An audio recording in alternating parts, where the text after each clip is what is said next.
17일 오후 5시에 스페인 바르셀로나의 대표적인 관광지인 이 고딕 지구의 람블라스 거리에서 차량 테러가 일어났습니다. 저희도 가봐서 아는데 그 인파가 사람이 참 많아요. 그 인도에 발 디딜 틈 없이 사람들이 관광을 하고 있었는데 거기로 돌진해서 지그재그로 차가 헤치고 다녀서 이 34개국 관광객 14명이 숨지고 100여 명이 다치고 또 17명은 중태라고 합니다. 몇 시간 뒤에는 그 가까운 캄프릴스라는 곳에서도 이 승용차 테러가 일어나서 경찰관 1명을 포함해 7명이 부상당했고 2명은 중태로 알려져 있습니다.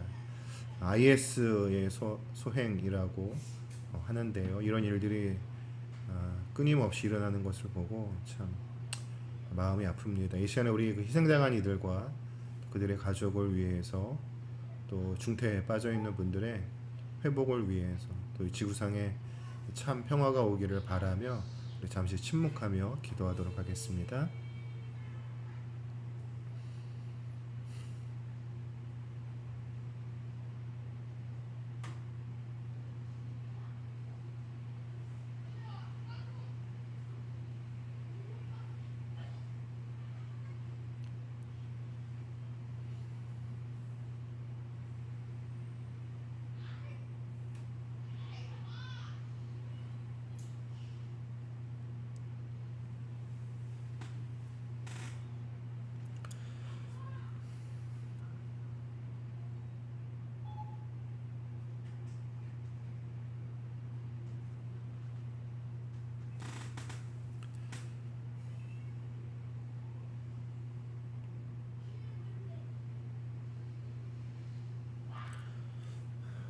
주님, 이 땅에 참 평화가 오기를 기도합니다.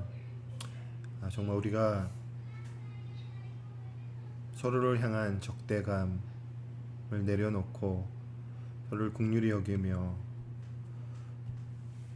더불어 사는 존재임을 잊지 않고 살아가는 이 지구상의 모든 인간들이 될 수 있도록 도와주시고, 또 이번 테러로 인해서 희생당한 이들, 그들의 가족들, 또 중태에 빠져 병원에서 사경을 헤매고 있는 이들, 지금 그들 모두를 긍휼히 여겨주시고 치료해 주시고 위로해 주시고 회복시켜 주시옵소서. 오늘도 기도한 우리들의 기도 주님 들으시고 응답하여 주시옵소서. 감사드리며 예수님의 이름으로 기도합니다. 아멘. 이 시간 우리 주님의 은총과 평화가 우리 모두와 함께 하시기를 바랍니다. 몇 년 전 동네 마트에서 추석을 맞이해서 경품 행사를 했습니다. 저희 아내가 제 이름으로 경품 응모권을 넣었고 그게 당첨이 됐어요. 당첨이 돼서 연락이 왔습니다. 그 화장지, 두루마리 화장지 큰 거를 받아 갖고 왔는데 아마 제가 했으면 안 됐을 거예요. 제 아내가 했기 때문에 당첨이 됐는데요. 너무 고마워서 그 마트만 사용했을까요? 아닙니다. 여전히 다른 마트도 필요에 따라서 사용을 했습니다. 그때 받은 것은 말 그대로 공짜이기 때문에 그렇습니다. 그런데 과연 은혜도 그런 것일까요? 오늘 말씀의 제목이 은혜는 공짜가 아니라 은혜는 공짜입니다. 의문 부호를 다는데요.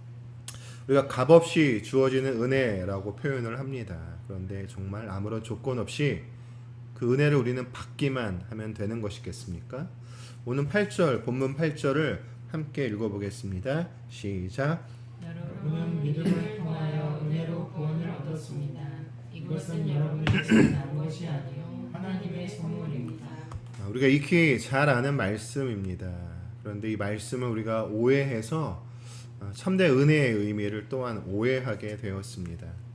여기서 말하는 은혜에 관한 이해는 우리가 보통 서구 사회에서 말하는 전형적인 은혜 개념이기도 합니다. 오늘 우리가 익히 사용하고 어떻게 보면 우리 기독교의 핵심이라고 할 수 있는 은혜라는 용어에 대해서 우리가 함께 숙고해 보도록 하겠습니다. 은혜와 관련해서 많은 그리스도인들에게 읽혀졌던 책이 필립 얀시가 저술한 놀라운 하나님의 은혜입니다. 그 소설에 보면은 필립 얀시는 이자크 디네센의 소설이었던 바베트의 만찬이라는 소설을 통해서 은혜가 무엇인가에 관해서 이야기를 합니다. 이 바베트의 만찬은 동명의 이름으로 영화화되기도 했습니다. 이 소설은 노르웨이의 한 시골 마을인 노르보스부르그라는 곳을 배경으로 하고 있습니다. 이 노르보스부르그의 루터교 금욕주의자들을 배경으로 하고 있죠. 그들은 철저히 세상을 등진 사람들이었습니다. 음식도 그러니까 생명을 유지하기 위한 최소한의 음식만 먹는 것. 그래서 늘상 이 에일 맥주에다가 물을 타서 거기다 빵을 넣어서 끓여요. 그래서 죽을 만듭니다. 그리고 대구, 생선 대구 아시죠? 이게 음식의 전부였어요. 항상 이걸 먹는 거죠. 그들을 지도하던 목사가 죽고 그 목사의 두 딸이 이 신도들을 이끌게 되었습니다. 세월이 흘렀어요. 아름다운 처녀였던 두 딸은 결혼도 하지 않고 중년이 되었습니다. 또 아버지의 엄한 통제가 없어지자 15년 동안 신도들의 사이가 극도로 나빠졌습니다. 주일이 되면은 교회에 나오는 사람들이 몇 안 되었어요. 그럼에도 두 딸은 변하지 않는 신앙으로 그 노인들을 섬기고 주일이면 여전히 물탄 맥주에 빵을 끓여서 대접했습니다. 그런 그들에게 어느 날 바베트라는 여성이 찾아오게 됩니다. 그리고 12년 동안 함께 지내게 됩니다. 어느 날 바베트가 파리에서 거액의 복권에 당첨이 되었다는 연락을 받고 돈을 찾으러 갑니다. 바베트가 돌아왔을 때 다양한 식재료와 그릇 이런 것들을 가지고 와서 성대한 만찬을 준비하게 됩니다. 다 떠나가고 남은 사람은 10명밖에 되지 않아요. 나이든 신도들과 목사의 두 딸, 그리고 한 늙은 노파의 조카였던 프랑스의 장군인 로벤헬름 장군이 참석을 했습니다. 이 만찬은 받을 자격도 없고 돈도 내지 않은 자들에게 베풀어진 최고의 만찬이었습니다. 이 당시 이 만찬에 참석한 사람들은 금욕주의에 물든 사람들이었어요. 음식은 맛을 위해 먹는 게 아니었다는 거죠. 맨날 그냥 물탄 맥주에다 빵만 끓여 먹던 사람들이 바베트가 정말 성대한 만찬을 차려놨는데 그걸 보고도 의심의 눈초리를 보내는 겁니다. 근데 이런 그들을 보고 만찬의 진가를 알아본 사람이 바로 로벤헬름 장군이었습니다. 그는 말합니다. 우리는 모두 은혜란 우주 안에서 발견될 수 있는 것이라고 들었습니다. 그러나 우리 인간은 어리석고 시야가 짧다 보니 하나님의 은혜마저 유한한 줄 압니다. 눈이 열리는 순간에야 은혜의 무한함을 보고 깨닫습니다. 친애하는 여러분, 은혜가 요구하는 것은 아무것도 없습니다. 믿음으로 기다리다 감사로 인정하면 그뿐입니다. 서양의 사고방식에서는 이 로벤헬름 장군의 말처럼 아무것도 요구하지 않는 것이 은혜입니다. 필립 얀시는 말하는 거죠. 세상에 공짜는 없어요. 그래서 우리가 하나님의 은혜를 이해하기가 어렵다라고 말하고 있습니다. 성경에서 은혜의 다른 말은 선물이죠. 근데 우리는 상대에게 베풀 때 아무 조건 없이 베풀어야 된다라고 생각합니다. 기대하는 마음 없이 순수한 마음으로 베풀어야 된다고 생각을 합니다. 베풀면서 상대방에게 무엇을 바란다면 그거는 거래가 되는 거죠. 진정한 베품이 아니기 때문에 그렇습니다. 근데 사람들이 하나님의 은혜에 대해서도 이런 개념을 적용하고 있습니다. 아무런 기대 없이 순수하게 베풀어진 하나님의 선물, 아무런 조건 없이 그냥 믿기만 하면 거저 주어지는 선물. 현대 문화에서 선물 또는 은혜의 의미가 이와 같습니다. 구원이 공짜라면, 선물이고 은혜라면은 그 구원을 받아들이는 것 외에는 어떤 의무도 부과될 수가 없고요. 또 부과되어서도 안 됩니다. 그렇죠? 그리고 선물을 수용하는 것이 참된 믿음이 됩니다. 그 선물을 받는 데 있어서 조건으로서의 인간의 선한 행위는 필요하지 않습니다.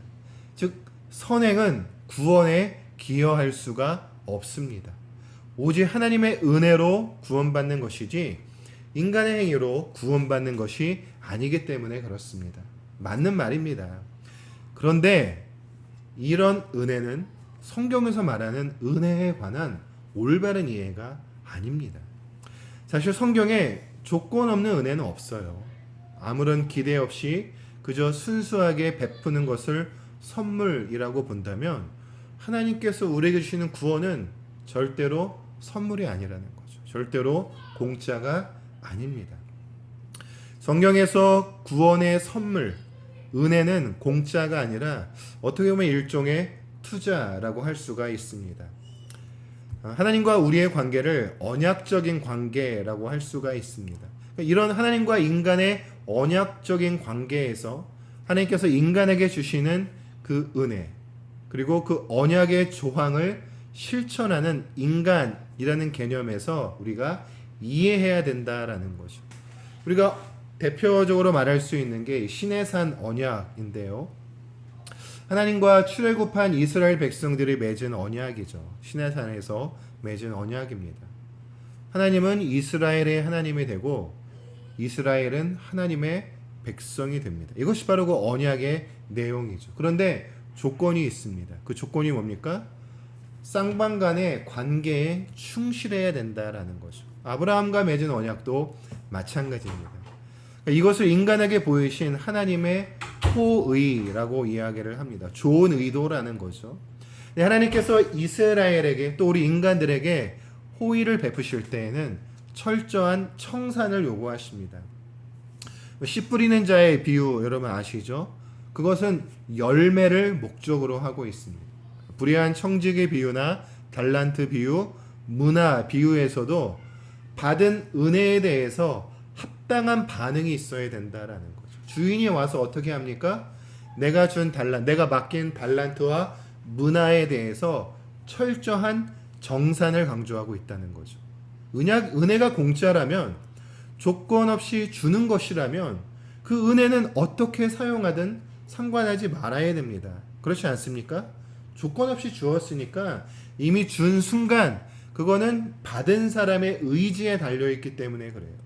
그런데 마태복음 18장 24절 이하에 그 1만 달란트를 탕감받은, 즉 은혜를 받은 종이 길을 가다가 자기에게 100데나리온 빚진 동료를 봅니다. 그리고는 자기가 1만 달란트라는 엄청난 돈을 탕감받았음에도 불구하고 100데나리온, 얼마 되지 않은 그 빚을 갚지 않는 동료를 안 갚는다고 감옥에 가두게 되는 거죠. 이를 아는 왕이 어떻게 됩니까? 그 탕감받은 은혜를 취소해버리고 맙니다. 제가 서두에서 경품 행사에서 경품을 받았다라고 말씀을 드렸습니다. 이런 식이면 뭡니까? 경품을 받았어요. 화장지를 받았는데 제가 그 마트를 사용하지 않는 거예요. 나중에 그 마트에서 연락이 옵니다. 우리 마트를 사용하지 않으니까 다시 화장지를 가지고 오십시오. 이런 일들이 일어나는 거죠. 만약에 그런 일이 일어나면은 저는 그 마트를 사용하지 말자고 불매 운동을 벌이게 될 겁니다. 현대적인 법 개념에서는 이 탕감은 취소될 수가 없어요. 우리가 그래서 뭐 100만 원을 빚졌는데 내가 이거를 안 받겠습니다라고 서로 증서를 맺고 뭐 인증을 받고 이러면은 현대의 법에서는 그 탕감은 취소될 수가 없다는 거죠. 그러나 성경에서 은혜는 관계의 언어이기 때문에 받은 대로 살지 않으면 얼마든지 취소가 된다는 거죠. 히브리서에서도 보면은 히브리서 기자는 우리가 은혜에서 떠내려가지 않도록, 떠밀려가지 않도록 늘 조심해야 된다라고 이야기를 합니다. 그러니까 이것이 하나님과 인간이 맺은 언약의 특성이라고 할 수가 있습니다. 그러면 은혜로 우리가 번역이 됐는데 이 헬라어 단어는 카리스라는 단어입니다. 오늘 말씀 한국 성서대학교의 신약학 교수인 이민규 교수님의 책 신앙 그 오해와 진실을 참조로 해서 제가 준비를 했습니다. 이 이민규 교수님의 말에 의하면 사도 바울 역시 은혜라는 단어를 그리스도와의 언약적 관계와 연관지어서 사용했다라고 이야기를 합니다. 이는 구약의 이 언약적 자비를 나타내는 단어가 헤세드라는 단어이거든요. 보통 자비, 궁휼로 번역이 되는데요. 근데 이를 이제 구약 성경을 헬라어를 모르는 유대인들을 위해서 번역한 성경이 70인역입니다. 구약 성경을 헬라어로 번역했는데 그 70인역에 보면은 헤세드를 번역한 단어는 카리스가 아니라 엘레오스라는 단어라고 합니다. 물론 카리스라는 단어도 사용이 되지만 대부분 헤세드를 번역할 때는 엘레오스로 번역을 했다는 거죠. 그런데 사도 바울은 엘레오스가 아니라 카리스라는 단어를 사용하고 있습니다. 그 이유는 그 당시 역사적인 상황과 연관이 되어 있습니다. 로마의 첫 황제가 아우구스투스죠. 아우구스투스는 로마 사람들에게 구원자로 알려졌죠. 그리고 주님으로 알려져 있습니다. 또한 그의 시대는 은혜의 시대로 불리워져 있습니다. 이에 대해서 신학학자들이 많은 이들이 이야기를 합니다. 그래서 그 당시 카리스, 은혜라는 단어는 로마 문화에서 로마 제국의 절대 보호자인 황제가 시민들에게 베푸는 호의를 뜻하고 있다는 거예요. 무슨 말씀인지 아시겠어요? 그러니까 바울 당시의 은혜라는 단어의 뜻은 로마의 황제인 아우구스투스가 로마 시민들에게 베푸는 호의였다라는 거죠. 그러니까 그 호의를 받는 로마 시민들은 어떻게 해야 됩니까? 로마 황제에게 빚을 지고 있는 거예요. 그러니까 어떻게 해야 돼요? 세금을 내야죠. 세금을 내거나 아니면 어떻게 해야 됩니까? 군역을 해야 되는 거. 군인으로서 나가서 전쟁을 수행해야 됐다라는 거죠. 이게 바로 시민의 의무였습니다. 그런데 사도 바울이 예수님의 그 은혜, 언약적인 은혜를 설명할 때 헤세드라는 단어의 그 헬라어 의미인 엘레오스라는 단어보다는 카리스를 선택한 이유가 바로 여기에 있다라는 거죠. 로마에 의해서 은혜의 시대가 유지되고 있어요. 그러니까 여기서 말하는 은혜는 전쟁이 없는 그런 평화를 의미하는 거죠. 그러니까 아우구스투스의 그 능력으로 인해서 우리가 전쟁이 없고 그에게 이러저러한 혜택을 누리고 있다. 우리가 거기에 대해서 시민의 의무를 다해야 된다라고 그 당시 사람들이 생각을 했는데 사도 바울은 지금 우리에게 은혜를 준 것은 아우구스투스가 아니라는 거죠. 바로 신의 아들이시고 주님이시고 구원자인 참 하나님의 아들인 예수 그리스도로부터 이 은혜가 우리들에게 주어진 것이다 라는 것을 사람들에게 알려주고 있는 겁니다. 그래서 우리가 은혜라는 단어를 말할 때는 하나님과 우리와의 언약적인 관계에서 이해해야 된다라는 거죠. 그래서 성경의 은혜를 조건 없는 선물, 공짜로 이해하는 것은 큰 잘못이라는 거죠. 그러면 은혜의 참된 뜻이 무엇일까요? 제가 은혜를 언약적 개념으로 계속 말씀을 드리고 있는데 아까 서두에서 제가 구약에서 이 언약은 하나님의 택한 백성이 맺은 언약을 의미한다라고 말씀을 드렸습니다. 이 언약의 조항으로 하나님께서 이스라엘 백성들을 헤세드, 즉 자비를 베풀고 있는 거죠. 사랑을 베풀고 이스라엘 백성들을 보호하고 지키십니다. 이때 하나님께서 이스라엘을 택하셔서 이스라엘 백성들이 선민이 되었습니다. 그런데 이스라엘 백성들에게 자격이 있어서 택함을 받았습니까? 아닙니다. 자격이 없지만 하나님께서 호의를 가지고서 택하셨습니다. 오늘 하나님께서 우리를 택하시고 하나님의 자녀와 백성으로 삼으셨습니다. 우리에게 자격이 있습니까? 없습니다. 자격이 없습니다. 그럴 만한 자격도 없고요. 조건도 안 되고요. 능력도 없습니다. 그러나 받았습니다. 이것이 바로 은혜입니다. 받을 자격이 없는데 받았기 때문에 은혜입니다. 그럼 이러한 은혜에 우리가 보답해야 된다라는 거죠. 하나님께서 우리에게, 나에게 은혜를 베푸셨습니다. 그래서 보잘것없는 우리 역시 베풀 수 있는 거예요. 우리가 이런 베품을 사실은 하나님께 드려야 되는 거죠. 하나님이 우리들에게 베푸셨으니까 하나님 이스라엘 백성들에게 호의를 가지고 택하시고 선민과 성민이 되게 하셨으니까 이스라엘 백성들 역시 하나님께 그렇게 보답하는 삶을 살아야 되는 거죠.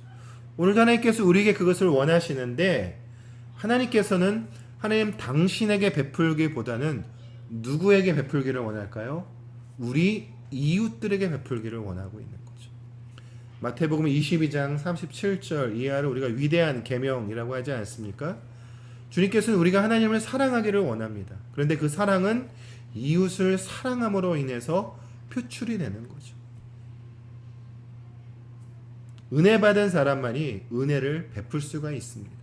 사랑을 받은 사람만이 사랑할 수가 있는 거죠. 왜곡된 사랑을 받았어요. 은혜를 받지 못한 사람은 그거를 한다는, 왜냐하면 그 개념을 이해할 수 없기 때문에 그걸 끼치기가 어렵다라는 거죠. 미국의 저명한 정신과 의사였고 아직도 가야 할 길이라는 이 베스트셀러를 썼던 이 M. 스카펙이 거짓의 사람들이라는 책에서 사람들의 악을 고발하고 있어요. 그 책에 보면은 10대 중반의 한 남자아이가 나옵니다. 친구들을 괴롭히고 10대 중반인데 마약에 중독이 되었어요. 사람들의 물건을 훔치고 사람들의 물건을 부수는 아이입니다. 이 아이가 정신치료를 받기 위해 이 스카펙을 찾아와서 상담을 하게 되었습니다. 그리고 이 아이가 왜 이런 행동을 하게 되었는지를 알게 되었습니다. 이 아이에게 형이 한 명 있었는데 얼마 전에 총으로 자살을 했어요. 얼마나 충격이었겠습니까? 근데 문제는 거기 있지 않았어요. 형이 죽고 얼마 지나지 않아서 이 아이가 생일이 되었습니다. 근데 그때 아이의 아빠가 이 아이에게 생일 선물을 주었어요. 포장을 풀러봤더니 뭐였냐? 형이 자살할 때 사용했던 총이었어요. 아이가 그 선물을 어떻게 받아들였습니까? 너도 죽어라 라는 의미로 받아들인 거죠. 그때부터 아이가 엇나가기 시작한 겁니다. 아이는 살아오면서 한 번도 사랑을 받지 못했어요. 은혜가 무엇인지 알지 못했죠. 그러니까 부모의 악함이 그 아이를 죽이고 있었어요. 사랑도 받지 못하고 은혜도 받지 못한 이 아이는 또다시 세상에 어떻게 합니까? 악을 행하게 되는 겁니다. 여러분, 사랑받은 자만이 사랑할 수 있고 은혜 받은 자만이 은혜를 베풀게 됩니다. 다시 바베트의 만찬으로 돌아갑니다. 그녀가 마을 사람들에게 만찬을 베푸는 시점에서 12년 전으로 시간을 거슬러 올라갑니다. 비가 억수로 쏟아지는 날 누가 두 자매의 집 문을 두드립니다. 두려움에 떨며 자매가 문을 열어보니 웬 낯선 여자가 정신을 잃은 채 쓰러져 있었습니다. 자매는 그녀를 집 안으로 들이고 정신을 차릴 수 있게 했습니다. 그런데 그녀는 정신이 깨고 두 자매의 말을 알아들을 수가 없었어요. 왜냐하면 노르웨이 언어를 전혀 몰랐기 때문에 그렇습니다. 그리고 바베트는 자매에게 편지 한 장을 내밀었습니다. 두 자매 가운데 동생에게 과거에 청혼했던 사람이 있어요. 프랑스의 오페라 가수였는데 그가 보낸 편지였습니다. 이 편지를 읽는 동생 필리파는 손이 떨렸습니다. 그녀의 이름은 바베트였습니다. 바베트는 프랑스 혁명 와중에 남편과 아들을 잃었어요. 그리고 자신의 목숨마저 위태로워 피신을 한 거죠. 그런데 이 자매라면 바베트를 거둬줄 수 있지 않을까 싶어서 이 프랑스 오페라 가수가 이 자매들에게 편지를 가지고 그녀를 보낸 겁니다. 바베트는 요리를 할 줄 압니다 라고 편지 말미에 쓰여 있었습니다. 그러니까 한여로 좀 써달라는 요청이었죠. 그런데 두 자매는 돈이 없어요. 한여를 쓸 형편이 아니었습니다. 그렇다고 바베트의 요리 솜씨를 믿을 수가 없었죠. 더군다나 기껏해야 물탄 맥주에 빵이나 끓여 먹었는데 별다른 요리 솜씨도 필요가 없었습니다. 더군다나 당시 프랑스 사람은 말고기도 먹고 개구리도 먹는다는 이야기를 들었죠. 그래서 두려움에 사로잡힌 겁니다. 그런데 바베트는 막 몸짓 발짓으로 애원을 한 거죠. 그리고 두 자매가 바베트에게 호의를 베풀었습니다. 호의를 입은 바베트는 열심히 일했어요. 12년이 흐른 뒤 호의를 베푼 두 자매와 마을 사람들에게 바베트가 성대한 만찬을 베풀게 됩니다. 바베트는 파리에서 가장 유명한 레스토랑인 카페 앙글레의 메인 셰프였습니다. 만찬이 끝난 다음에 두 자매가 이제 바베트가 복권 당첨금을 가지고 떠날 것으로 생각을 했습니다. 그래서 파리로 돌아가도 우리를 잊지 말아달라고 부탁을 했습니다. 근데 바베트는 자기는 파리로 돌아가지 않겠다고 이야기를 합니다. 가족들도 죽었고 지인들 대부분 처형당하고 감옥에 가 있고 또 파리에서 살려면 돈이 많이 든다고 말했습니다. 그래서 두 자매가 말했죠. 그 10,000프랑은 어쩌고요. 그러자 바베트는 방금 여러분들이 먹어치운 만찬에 10,000프랑을 단 한 푼도 남기지 않고 사용했다고 이야기를 했습니다. 그리고 말했습니다. 놀라지 마세요. 카페 앙글레에서는 12명이 제대로 먹는데 그만큼 들어요. 하고 말했습니다. 은혜를 입은 바베트는 그 은혜를 베풀 수가 있었습니다. 그리고 사랑을 받은 자만이 사랑하고 은혜 받은 자만이 은혜를 베풀 수가 있습니다. 오늘 본문 역시 그걸 말하고 있는 거죠. 8절 같이 한 번 더 읽어보겠습니다. 시작.